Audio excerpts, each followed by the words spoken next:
নমস্কার বন্ধুরা, আশা করি আপনারা সবাই ভালো আছেন।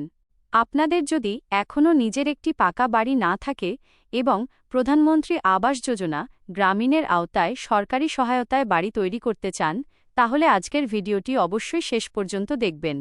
আজকের ভিডিওতে আমি খুব সহজ ভাষায় জানিয়ে দেব প্রধানমন্ত্রী আবাস যোজনা কি, কারা আবেদন করতে পারবেন, কি কি নথি লাগবে, মোবাইল ফোন থেকেই কিভাবে আবেদন করবেন, আবেদন করার পর কি কি ধাপ রয়েছে। চলুন তাহলে শুরু করা যাক। প্রধানমন্ত্রী আবাস যোজনা গ্রামীণ হল কেন্দ্র সরকারের একটি আবাসন প্রকল্প। এই প্রকল্পের উদ্দেশ্য হল যেসব দরিদ্র ও যোগ্য পরিবারের এখনও পাকা বাড়ি নেই, তাদের সরকারি আর্থিক সহায়তার মাধ্যমে বাড়ি নির্মাণে সাহায্য করা। কারা আবেদন করতে পারবেন? যাদের নিজের নামে পাকা বাড়ি নেই এবং যারা সরকারি যোগ্যতার শর্ত পূরণ করেন, তারা এই প্রকল্পের জন্য আবেদন করতে পারবেন। তবে চূড়ান্ত সিদ্ধান্ত সম্পূর্ণভাবে সরকারি যাচাই ও অনুমোদনের উপর নির্ভর করবে। আবেদন করার জন্য কি কি লাগবে? আধার কার্ড, মোবাইল নম্বর, ব্যাংক অ্যাকাউন্টের তথ্য, জব কার্ড যদি প্রযোজ্য হয়, পরিবারের সদস্যদের তথ্য, বর্তমান বাড়ির ছবি, প্রয়োজনীয় জমির তথ্য। কিভাবে আবেদন করবেন? প্রথমে গুগল প্লে স্টোর থেকে আস প্লাস এবং আধার ফেসার্ড অ্যাপ ডাউনলোড করুন। এরপর আওয়াজ প্লাস অ্যাপ খুলে নিজের ভাষা নির্বাচন করুন এবং সিটিজেন বেনিফিশিয়ারি অপশনে লগ ইন করুন। এরপর আধার নম্বর দিয়ে ফেস অথেন্টিকেশন সম্পূর্ণ করুন। সফলভাবে ভেরিফিকেশন হয়ে গেলে একটি 4 সংখ্যার পিন তৈরি করুন। এরপর আপনার ঠিকানা, জেলা, ব্লক, গ্রাম পঞ্চায়েত এবং গ্রামের নাম সঠিকভাবে লিখুন।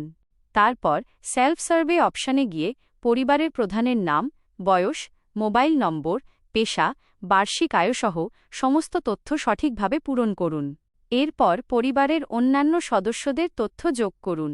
তারপর যার নামে বাড়ির আবেদন করতে চান তাকে বেনিফিশিয়ারি হিসেবে নির্বাচন করুন এবং তার ফেস অথেন্টিকেশন সম্পন্ন করুন। এরপর ব্যাংকের তথ্য সঠিকভাবে লিখুন।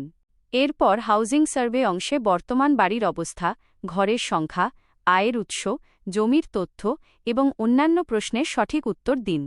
এরপর বর্তমান বাড়ির ছবি আপলোড করুন। সব তথ্য আবার একবার ভালোভাবে মিলিয়ে নিন। কোনো ভুল থাকলে ঠিক করে নিন।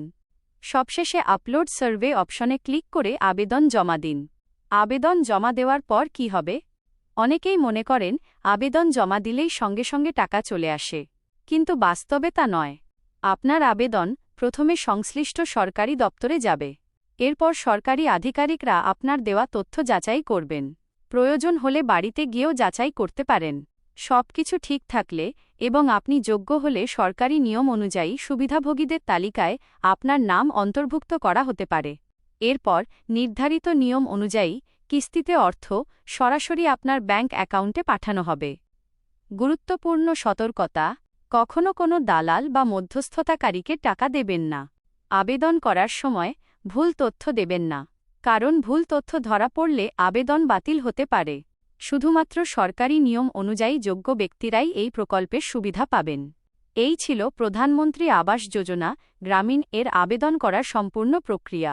ভিডিওটি যদি আপনাদের উপকারে আসে তাহলে অবশ্যই একটি লাইক করবেন এবং প্রয়োজন হলে পরিবারের সদস্য ও বন্ধুদের সঙ্গে শেয়ার করবেন, যাতে তারাও এই গুরুত্বপূর্ণ তথ্য জানতে পারেন। আজকের ভিডিওতে এই পর্যন্তই। সবাই ভালো থাকবেন, সুস্থ থাকবেন।